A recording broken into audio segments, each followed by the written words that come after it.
बच्चों, सबसे पहले डीएलएड की ऑनलाइन क्लासेस में आप सभी का स्वागत है।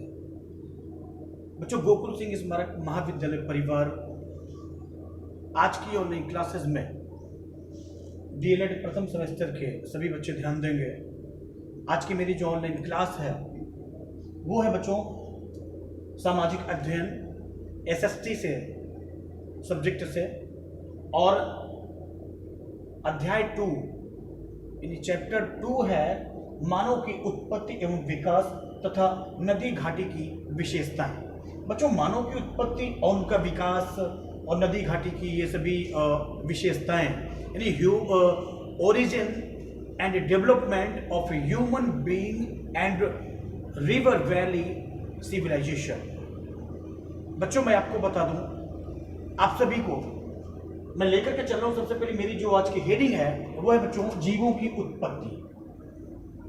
ध्यान दीजिएगा बच्चों, यही मैं आप सभी को मैं पढ़ा रहा था, जीवों की उत्पत्ति। मैं आपको बता दूं बच्चों, origin of creatures.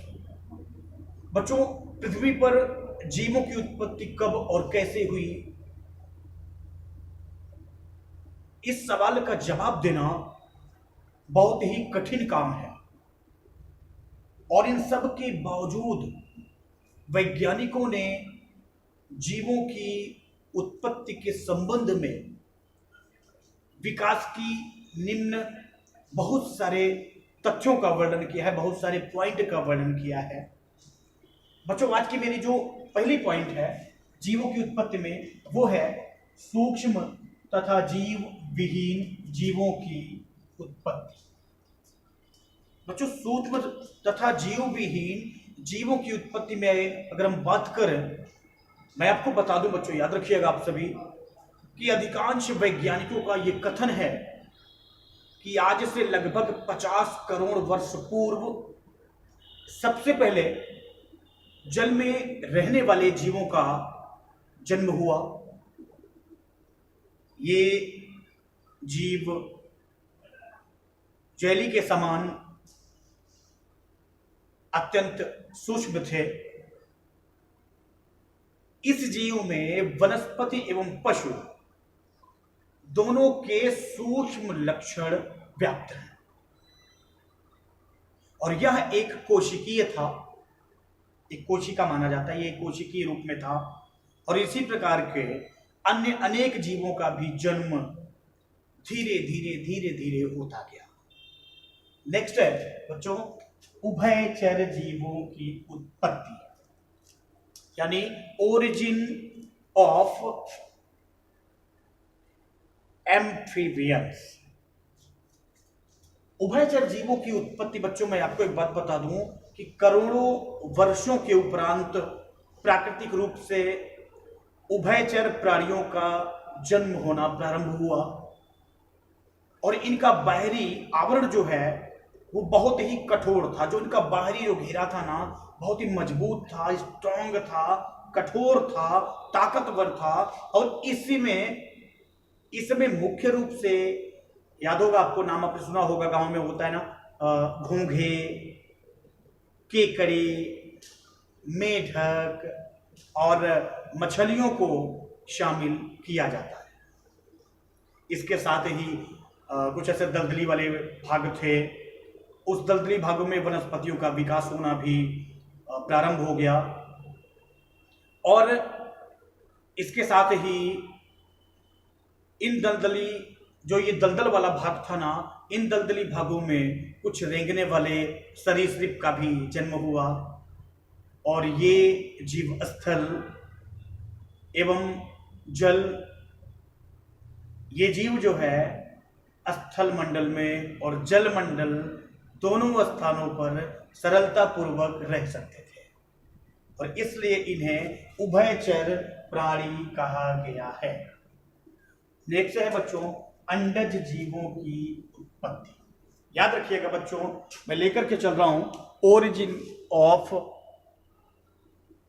Origin of oviparous creatures, यानी अंडज जीवों की उत्पत्ति की बच्चों अगर हम बात करें तो निरंतर यानी लगातार वायुमंडल में जो बदलाव होता है ना, वायुमंडल में बदलाव यानी परिवर्तन के स्वरूप कुछ ऐसे प्राणियों की उत्पत्ति हुई, कुछ ऐसे प्राणियों का जन्म हुआ जिनका जन्म अंडों तथा बीजों से हुआ था। और इनमें जिनका बीज से जन्म हुआ, जिनका अंडों से जन्म हुआ, उनका नाम भी मैं आपको बता दूं, जैसे मगरमच्छ, सर्प, ये सभी जैसे जीव जंतु मुख्य रूप से थे। और ये सभी अंडज से यानी अंडों से और बीजों से उत्पन्न हुए थे।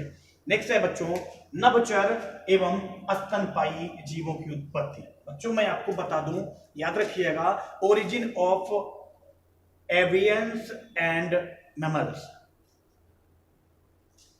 समय चक्र एवं ऋतु परिवर्तन के साथ नभचर एवं स्तनपायी जीवों का जन्म हुआ।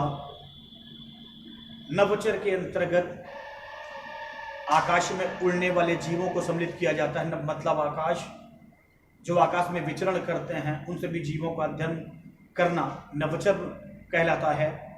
और स्तनपायी जीवों में वे नर और वानर, प्राइमेट जिसको बोलते हैं, नर वानर प्राइमेट को सम्मिलित किया जाता है, शामिल किया जाता है। और इसमें मैं आपको बता दूं, जैसे स्तनपायी जीवों की अगर हम बात करें तो जैसे बंदर, लंगूर, आपने नाम सुना होगा, चिंपैंजी, ये बंदर, लंगूर, चिंपैंजी, इन सभी को शामिल किया जाता है। नेक्स्ट है बच्चों, मैं आपको बता दूं, नभचर एवं स्तनपायी जीवों की उत्पत्ति के बाद मेरा नेक्स्ट है मानव की उत्पत्ति एवं विकास। बच्चों मैं आपको बता दूं, origin and development of human, मानव की उत्पत्ति और विकास के संदर्भ में अगर हम बात करें तो बच्चों मानव की उत्पत्ति को लेकर के याद रखिएगा, मानव की जो उत्पत्ति है उसको लेकर के विद्वानों में बहुत ही ज्यादा सर्वाधिक रूप में मतभेद मिलता है, आलोचना मिलती है। और अधिकांश विद्वानों का यह कहना है कि नर और वानर, ये जो प्राइमेट है ना, वो नर वानर से ही आधुनिक मानव का जन्म आज से लगभग 5 लाख वर्ष पहले हुआ था। और शुरुआत में, प्रारंभ में ये सभी प्राणी खड़े होकर के, ये सभी प्राणी एकदम सीधे खड़े होकर के, जैसे हम आप को पढ़ा रहे हैं एकदम सीधे खड़े होकर के, ये सभी प्राणी भी एकदम सीधे खड़े होकर के नहीं चलते थे। उनका जो हाथ था और ये पैर था वो उसकी सहायता से चलते थे, यानी उनका शरीर बच्चों एकदम झुका हुआ था, ये हाथ भी जमीन पर था और पैर भी जमीन पर था। और हुआ क्या, और ये अधिकांश जो है जितनी गतिविधियां थी, जब दोनों हाथ से नीचे चलेंगे, दोनों पैर से नीचे चलेंगे, तो बच्चों वो सीधी सीधी बात है, वो मानव नहीं होंगे, वो जानवर की तरीके से चलते थे। और इसलिए इनकी अधिकांश जो एक्टिविटीज थी, इनकी जो अधिकांश गतिविधियां थी, वो जानवरों की तरह होती थी, वो जानवर के समान थी। नेक्स्ट है बच्चों मानव का विकास, यानी और मानव का विकास मतलब होता है डेवलपमेंट ऑफ ह्यूमन। बच्चों मैं आपको बता दूं कि प्राचीन मानव गुफाओं में रहता था। सबसे पहले मानव जो है गुफा में रहता था और उसको भोजन के लिए कच्चे मांस की जरूरत थी। वो भोजन के लिए कच्चे मांस का सेवन करता था और वो हमेशा शिकार के लिए पत्थर और लकड़ियों का प्रयोग करता था और आग से वह परिचित नहीं था। उसको नहीं पता था कि आग क्या होता है। और धीरे धीरे जैसे जैसे समय गुजरता गया, उस समय के अंतराल एवं विकास के जो क्रम थे, उन विकास के क्रम को लांघते हुए मानव ने अनेक कार्यों को अपने करते करते करते करते वो अपने अनेक कामों को सीख लिया। और जब वो अनेक कार्यों को सीखा तो मानव का विकास धीरे धीरे धीरे धीरे धीरे धीरे इसी क्रम में लगभग 40,000 साल पहले, याद रखिएगा बच्चों, कितना साल, 40,000 साल पहले वर्तमान मानव का एक आविर्भाव हुआ, एक जन्म हुआ और जिसे नाम दिया गया होमोसेपियंस। याद रखिएगा बच्चों, उसका नाम दिया गया होमोसेपियंस। और वही जो उसको होमोसेपियंस नाम दिया गया ना, वो होमोसेपियंस मैं आपको बता दूं बच्चों, एक लैटिन भाषा का शब्द है, एक लैटिन भाषा का शब्द होमोसेपियंस, जिसका अर्थ होता है बुद्धिमान मानव। होमोसेपियंस को लैटिन भाषा में बच्चों मैं आपको बता दूं, लैटिन भाषा में होमोसेपियंस का नाम दिया गया और होमोसेपियंस का मतलब होता है बुद्धिमान मानव। और ये बुद्धिमान मानव अपने इसी बुद्धिमत्ता के साथ, अपने इसी बुद्धिमान मानव ने आग का प्रयोग करना और घर बनाना भी सीख लिया। और इसी प्रकार मानव संस्कृति का विकास होना प्रारंभ हो गया और विभिन्न स्थानों पर रहने वाले मानव के जो समुदाय थे, मानव के समुदायों की संस्कृतियों का सामूहिक विकास होने पर मानव सभ्यता का जन्म हुआ। और जब मानव सभ्यता का जन्म हुआ, जब मानव का विकास हुआ, तो ये विकास विभिन्न कालों में हुआ, जिसका वर्णन आपके सामने लिखा गया है। बच्चों, मानव का जो विकास हुआ वो 3 रूपों में हुआ। एक है पाषाण काल, दूसरा है लौह युग, तीसरा है तांबे या कांस्य का युग। यानी याद रखिएगा बच्चों, अगर हम क्रम से लिखेंगे तो पहला आएगा पाषाण युग, दूसरा आएगा ताम्र एवं कांस्य युग, जहां तांबा और कांसे का विकास हुआ था उस युग में, तीसरा है लौह युग। बच्चों याद रखिएगा।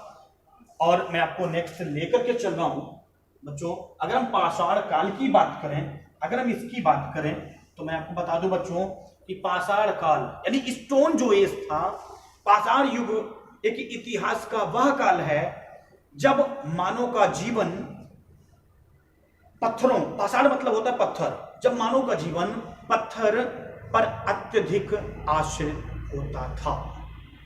उदाहरण के रूप में मैं आपको बता दूं कि बच्चों, मानव जो है जब भी कभी शिकार करता था ना, तो वो पत्थर उठा करके मारता था और वो पत्थरों से शिकार करना, पत्थरों की गुफाओं में जाकर के अपना शरण ले लेना और पत्थरों से आग पैदा करना। वो पत्थर को, वो मानव जो है ना, पत्थर को पत्थर से घिसता था, उसी पे मारता था, और जब वो मारता था ना, तो उसी पत्थर से पत्थर बच्चों जब टकराता था तो आग की चिंगारी पैदा होती थी। और पत्थरों से आग पैदा करना, ये सारे क्रियाकलाप मानव के थे। एक प्रकार से अगर देखा जाए ना, तो ये उन दिनों मानव बिल्कुल एक असभ्य एवं जंगली जीवन व्यतीत करता था। उसको कोई सभ्यता नहीं थी, वो एक जंगली जानवर की तरह व्यवहार करता था। और मैं आपको बता दूं बच्चों, जब वो असभ्य और जंगली जीवन की तरह अपना जीवन यापन व्यतीत करता था ना, तो धीरे धीरे धीरे धीरे धीरे धीरे मानव ने सभ्य जीवन की ओर बढ़ना शुरू कर दिया।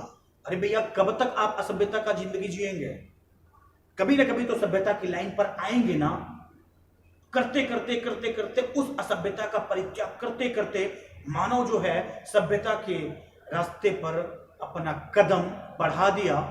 और सबसे पहले मैं आपको बता दूं बच्चों, 1863 सन 1863 ईस्वी के आसपास हुए बहुत सारे अनुसंधान के आधार पर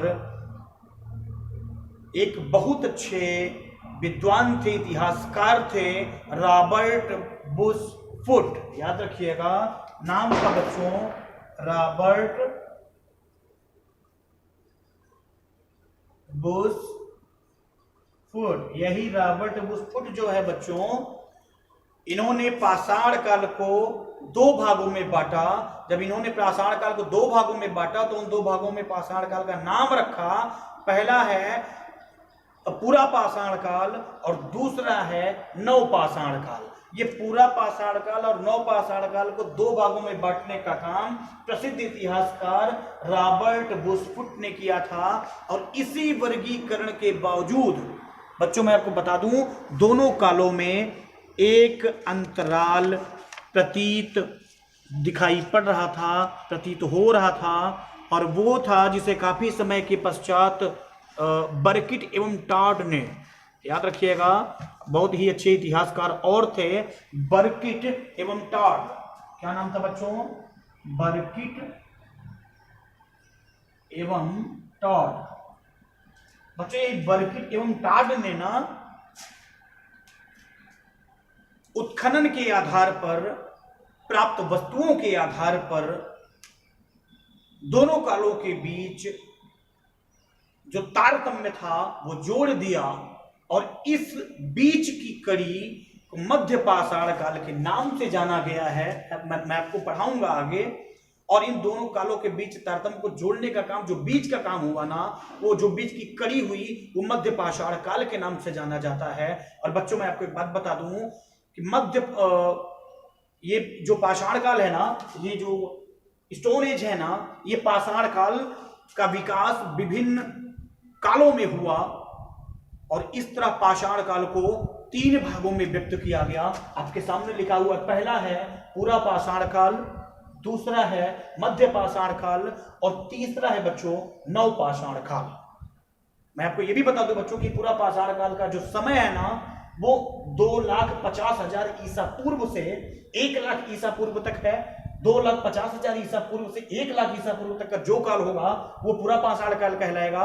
और नेक्स्ट है बच्चों मध्य पाषाण काल का जो समय था वो 1,00,000 ईसा पूर्व से 40,000 ईसा पूर्व तक था। याद रखिएगा बच्चों, 1,00,000 ईसा पूर्व से 40,00,000 ईसा पूर्व तक ये मध्य पाषाण काल था। और तीसरा है नव पाषाण काल। बच्चों 40,000 ईसा पूर्व से लेकर के 10,000 ईसा पूर्व तक का काल नव पाषाण काल ये कहलाता है।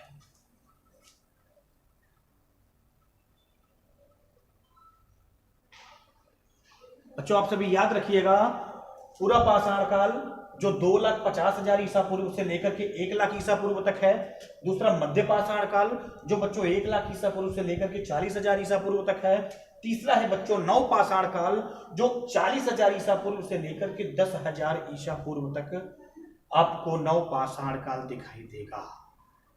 नेक्स्ट मैं आपको बता दूं बच्चों, मेरा जब भी ऑनलाइन क्लासेस की वीडियो बनेगी वो पूरा पाषाण काल पर होगी, उसके बाद मध्य पाषाण काल पर होगी, फिर मैं आपको नव पाषाण काल पर लेकर के चलूंगा। यानी बच्चों पोलियोलिथिक पीरियड पूरा पाषाण काल,